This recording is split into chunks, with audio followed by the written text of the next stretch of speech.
नमस्कार मंडळी. रोजच्या जेवणाचा तुम्हालाही कंटाळा आला आहे का? मग आज आम्ही असा एक भन्नाट, चविष्ट आणि भाज्यांनी भरलेला पौष्टिक असा पदार्थ बनवणार आहोत, जो मुलांपासून मोठ्यांपर्यंत सगळ्यांनाच खूप आवडतो. व्हिडिओ शेवटपर्यंत नक्की पहा. सर्वप्रथम मी इथे कांदा बारीक चिरून घेतलाय. त्यानंतर टोमॅटो आणि भोपळी मिरची स्वच्छ धुवून बारीक चिरून घेतली. त्यानंतर गाजर आणि बीट धुवून साल काढून किसून घेतलंय. फ्रेश अशी कोथिंबीर घेतली. त्यानंतर आलं आणि लसूण पेस्ट घेतलेली आहे. पावभाजी मसाला आहे. त्यानंतर फ्लॉवर देखील गरम पाण्यामध्ये, मिठाच्या पाण्यामध्ये असं कापून घेतलाय. बटाटा आणि मटार देखील मी इथे मटार ठेवलेले आहेत. त्यानंतर बटाटा बारीक चिरून घेतलेला आहे. सर्वप्रथम आपण आता फोडणी करणार आहोत. कुकरमध्ये मी डायरेक्ट तेल घातलं आहे बघा. त्यानंतर जिरं, मोहरी, थोडासा हिंग पण घातला होता. कांदा घातला आहे.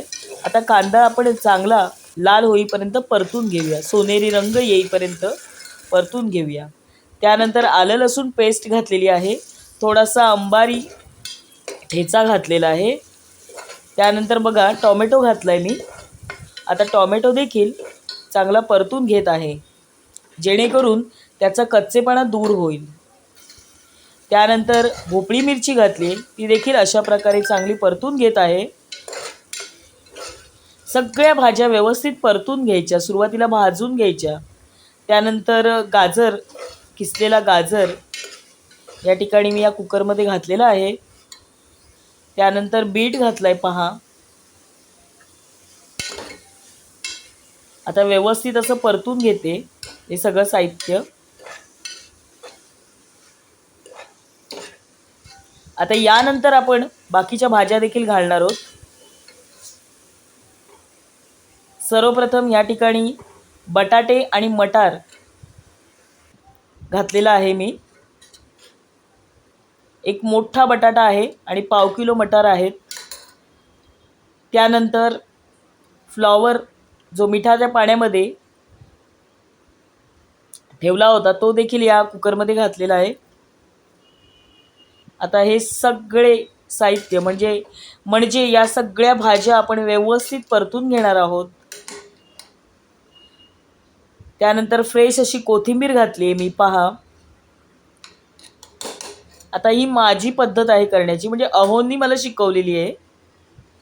त्यानंतर आपण इथे लाल तिखट घातलेलं आहे. अगदी छोटा चमचा आहे म्हणून 2 चमचे, पण छोट्या चमच्याने. त्यानंतर थोडासा गरम मसाला घातला आहे. आता पुन्हा एकदा ह्या सगळ्या भाज्या मी चांगल्या परतून घेत आहे. आता यानंतर आपण पावभाजी मसाला घालणार आहोत. त्याच चमच्याने, चमचा पहा अगदी छोटा आहे, 2.5 चमचे पावभाजी मसाला घातला आहे मी त्याच चमच्याने. आता हे सगळं साहित्य व्यवस्थित परतून घ्यायचं. त्यानंतर मीठ घातलं आहे, आवश्यकतेनुसार मीठ. आता हे सगळं साहित्य व्यवस्थित परतून घेतल्यानंतर याच्यामध्ये 1.5 ग्लास मी पाणी घालणार आहे आणि कुकरच्या 4 ते 5 शिट्या होऊन या सगळ्या भाज्या मस्तपैकी कुकरमध्ये शिजू देणार आहे. आणि त्यानंतर ह्या भाज्या ज्या आहेत त्या मी अगदी बारीक करून घेणार आहे. बघा सगळ्या भाज्या शिजून अशा प्रकारे मी बारीक करून घेतल्यात. आता या भाजीला पुन्हा एकदा आपण तडका देणार आहोत. त्यामुळे कुकरमध्ये पुन्हा मी जिरं मोहरी, तेल, जिरं मोहरी, हळद, लाल तिखट घालणार आहे. आणि आता बघा भाजीला आपल्या चांगला कट आला आहे. भाजी घातलेली आहे त्याच्यामध्ये. या सगळ्या भाज्या आहेत त्या स्मॅश करून घेतल्यात मी चांगल्या स्मॅशरने. आणि कट बघा सुंदर आला आहे. फ्रेश अशी कोथिंबीर मी घातलेली आहे. आणि आता ही भाजी या ठिकाणी सुंदर अशी शिजत आहे. चांगला सुगंध दरवळत आहे ह्या भाजीचा, पावभाजीचा. आता अहो या ठिकाणी त्यांनी निर्लपचा तवा ठेवला आहे आणि ते पाव भाजत आहेत बटरवरती. आता अहोंनी बटरमध्ये थोडासा पावभाजीचा मसाला ॲड केला आहे आणि ते पाव भाजत आहेत, ब्रेड भाजत आहेत. अशा प्रकारे आपली भाजी तयार झालेली आहे. तर आता बघा मी सर्व करून दाखवली आहे.